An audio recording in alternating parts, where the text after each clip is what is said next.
So you catch you say this is the reason why Akufo-Addo, former president, do me no man yumfo, and sorry as no betia na obejedi. Minye so obejedi na emum share video no na ti ase owi a ye betwetwe ho nkomo. Aya ntinyo me biase. Me basen ko rounds kakra. Am ko to say nkrofo bi debate about Akufo-Addo na ye na Bawumia Lucy. Ehwa na me gina na mbisa Emrantel say then Akufo-Addo ye on chere ne oye ntia me Lucy. Oso ohene bi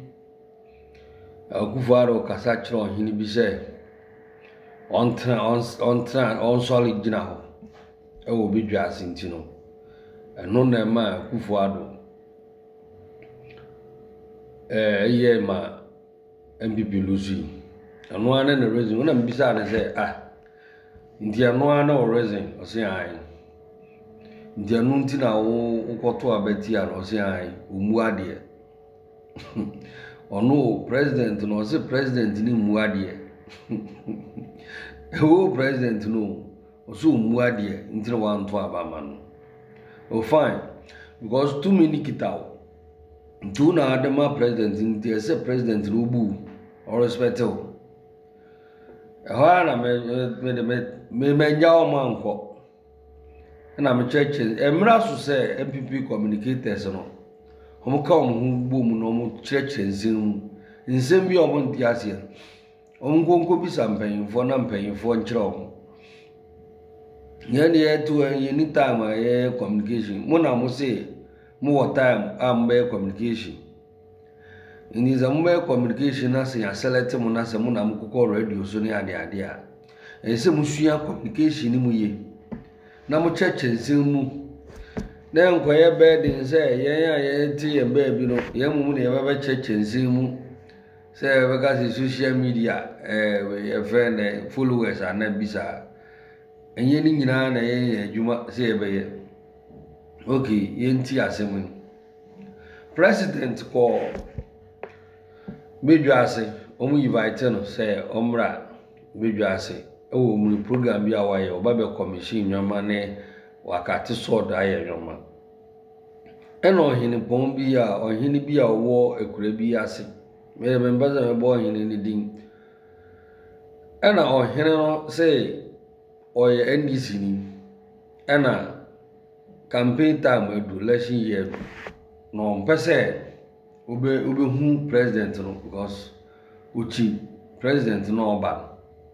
ndo twen ma ne president aba ansoma commission sa anwoma no ba wan kama president na ntio eno ma hihye bidwa no eno mo twen president ndi president amamu fo ni nyina bi hia president ko na no mo frɛ president o mo ka che president say isa aka ohine na nkasa so betrase ansana wako akwa trase because president ntrase ansana ohine aba nti so otwen kakra no ohine why be ogusu siesie no so okay eneja omo park ni omo convoy within 30 minutes still ohine na here ready and a president says what is going on. No one person be catch president no. And a delegations wo krum ho no mkoi asem members na na de. Opa ohini ncha pai so mma omba mputu nazi. Akufo-Addo pa na eba dia enya dia obeye de obetu ne na esi ade na se. Omokan ya na omko frɛ ne yere. Ne yere so koye ya yi. Na akiri omko hu ne ba yesi ne doba pa na ne doba no ma ne bidi nti ene omoje ne telephone ma krom wo phone no ka chance omo frɛ ne ba no one friend ba ne de nya do be ye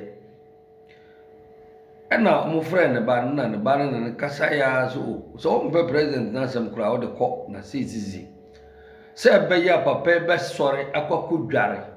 na president no wo president ne te ye frɛ ne ka ni mo otini ne kombo adrim V8 nim ya ne benzu esisi so saa na echele na chese award and what can you imagine say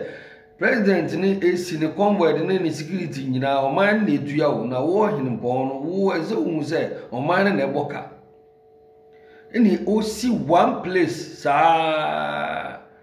odum esi a ohwodem oso esi so a awodem na den na ekozi okay no mo gina wa for 1 hour ohini so okwakodware baako ana omo person bo president amani ese sei na ekoso na president no hu ni nipa o ginidi o ka chenso onko check ni esintia o mo gina kwan mu achesa na se bibi be ye wa ha obede hu ne nkwan da su gina ne nkwan su gina da esanim ana nipa no koy okoy no ko hwe no asem okote no se ohene no mpese obede obeba but na nkrofo ni njo mo kan mo te no so oni atro njire ni president da no bo president na man no say what is going on me bebe yem puntu ama ukuro man also mpese obi hum because me MPP president no what is this na president bufui ntiye na afide omo ye ya na omo kasa che president kasa chire no tunufo ntini pa no bebo abane no kwa na mankrofo omo ho no dwa no say ade ntino ka che because president bufui pa na president Kufuado omo kasa chire na ne ade na afide o transe atwen ohene 2 good hours no ohene no fura no ntoma so no ko bedwa na sanse no moto nsa frɛ president so omra na president kwai odu ho so ne ye bowe e friend na ye se sore a president ba obi a sore a o se men sore president no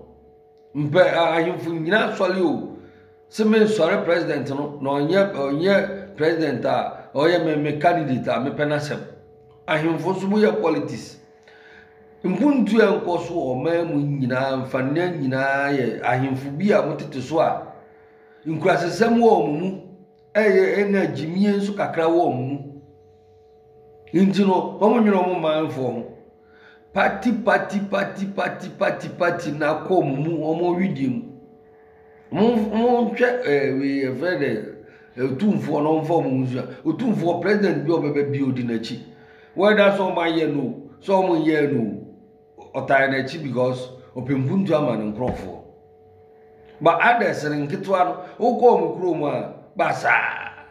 adi president baka chense upede na miyema ono o se mepeka upede na miyema ono o se mepe evrede me TV obi time request we evrede watch keke obe bo nsa obi time ji mobile phone keke on kan kire ni se mepe sei ne dia nso odi achi na ebufuo we nye me president timi ndi na chi me nka hwe me pese me hu no we obe sa kwa no ma ne maha sa na president hu say ohene na oka no ohene na nsore because of say ade no what no na che say no na koso na che say still adbofu no se bedwa mu no de me discipline hone action ya president ye enu mo yes president ni mo nye because mo nim na ekoso se bibia nko kapepa enje kekrede bibia nko kapepa enje wo a wutu ye ya wo hwemi ene ebia wo a wotu a wutie me sesiye se wo obi nye obibi ya wo bokwa ye ni bibi wo hia ne hwe ehwana microphone se misa me voter region se ohini bi eka chene se oma president 11 days say wa ma me si school dan wa me commission school na ono abe commission so bi ka kire wo say me ma we 2 days me ma 1 day a threat ana journalist no so na ankata asem no so ubebisa as a journalist a professional a wo mpese